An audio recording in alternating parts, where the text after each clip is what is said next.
प्रभास की नई movie Radheshyam theatres में रिलीज हो गई है और जिसका डर था वही हुआ। मूवी एज एक्सपेक्टेड टट्टी ही निकली और इसमें हैरान होने वाली कोई बात ही नहीं है क्योंकि अब तो हमें आदत सी हो गई है बहुत ही ज्यादा हाई बजट 350 करोड़ की बुलशिट देखने की। और प्रभास की आखिरी फिल्म साहो भी कुछ इसी टाइप की थी और उसके फेलियर होने के बावजूद इन्होंने उससे कुछ सीखा नहीं और दोबारा सेम गलतियां दोहराई हैं। इस मूवी का बजट 350 करोड़ है बट मूवी देखने में ऐसा बिल्कुल भी नहीं लगा कि इसमें इतने पैसे खर्चने की जरूरत भी थी। मतलब भाई 350 करोड़ किसी यूट्यूबर को दे देते तो इससे आराम से 50 से 60 प्रीमियम कंटेंट वाले वीडियोस बना लेता और फिर भी बहुत सारे पैसे बच जाते।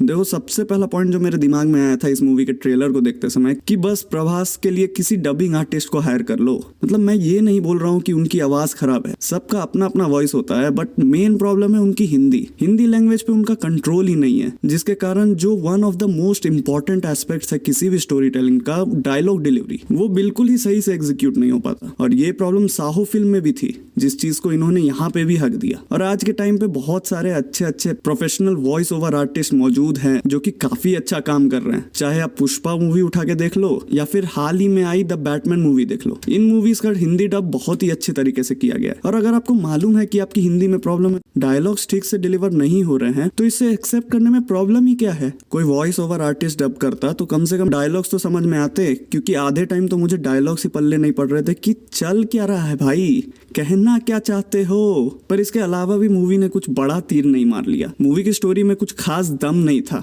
एक्टिंग ठीक ठाक ही थी इन दोनों की, लेकिन बिना किसी प्लॉट के मूवी बस रैंडमली किसी भी डायरेक्शन में चली जा रही थी। और भले ही मूवी 2 घंटे की हो, पर देखने में ऐसा लग रहा था कि जबरदस्ती खींची जा रही है। मतलब अगर सिर्फ इंपॉर्टेंट पार्ट्स को उठाए जिससे स्टोरी में कुछ इफेक्ट पड़ रहा था, तो वो सब मिला के मुश्किल से आधे घंटे की मूवी बनती है। बाकी का टाइम सिर्फ ड्रामा, क्रिंज और रोमांस चल रहा था। और रोमांस तो मतलब क्या ही बोले, बॉलीवुड मूवी का रोमांस का स्टैंडर्ड इतना ऊंचा है कि आप तो देख लोगे तो आप वादियों में चले जाओगे, आंख बंद करते ही आसमान में उड़ने लगोगे। भाई कौन से सस्ते नशे ठोक के आते हो। पूरे मूवी में मुझे इसका रोमांस देख के एक ही वर्ड माइंड में आ रहा था, क्रिंज क्रिंज और कितना सारा क्रिंज। और सिर्फ रोमांस ही नहीं बल्कि एक्टर्स के बीच की केमिस्ट्री भी देख के लग रहा था कि वो लोग ये सब नहीं करना चाहते, उनसे जबरदस्ती ये करवाया जा रहा है। कोई फील ही नहीं आ रहा था। मूवी का स्टोरी कुछ ऐसा है कि मूवी सेट है पुराने जमाने में, जहाँ हमारे प्रभास भैया एक पाल्मिस्ट हैं, यानी कि हाथों की लकीर पढ़ के लोगों के पास्ट, प्रेजेंट या फ्यूचर बता सकते हैं।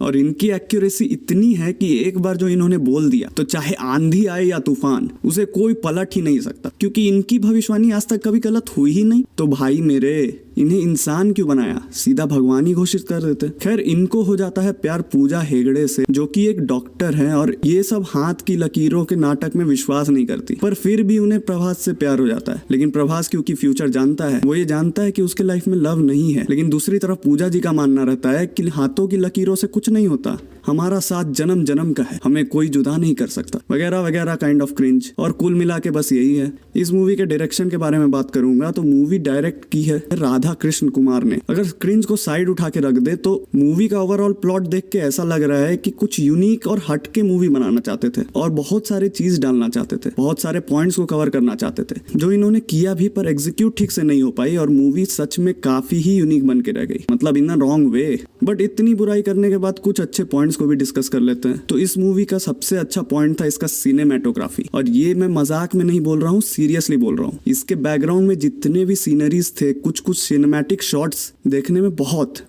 ज्यादा सुंदर लग रहा था। काफी अच्छा काम किया गया है उनपे। इसके साथ ही प्रभास और पूजा हेगड़े की एक्टिंग भी ठीक ठाक ही थी। अगर मूवी का प्लॉट अच्छा होता तो उसको भी जस्टिफाई करता। इसके अलावा गाने भी अच्छे थे, मतलब टी सीरीज बना रही है तो अच्छा खासा पैसा खर्च किया होगा इस डिपार्टमेंट में भी, वरना अगर प्रभास के बिल्कुल कट्टर फैन हो तो ये मूवी एक बार सिर्फ उनके लिए जाके देख सकते हो, वरना ये मूवी मैं बिल्कुल रिकमेंड नहीं करूंगा। अगर आपके पास बिल्कुल ही फोकट का टाइम है और 2 घंटे किसी तरह काटने ही है तो जाके देख सकते हो, वरना ना भी देखो तो कोई ज्यादा फर्क नहीं पड़ेगा। और मेरे ऐसे वीडियोस देखने के लिए चैनल को सब्सक्राइब करो। मिलते हैं अगले वीडियो में।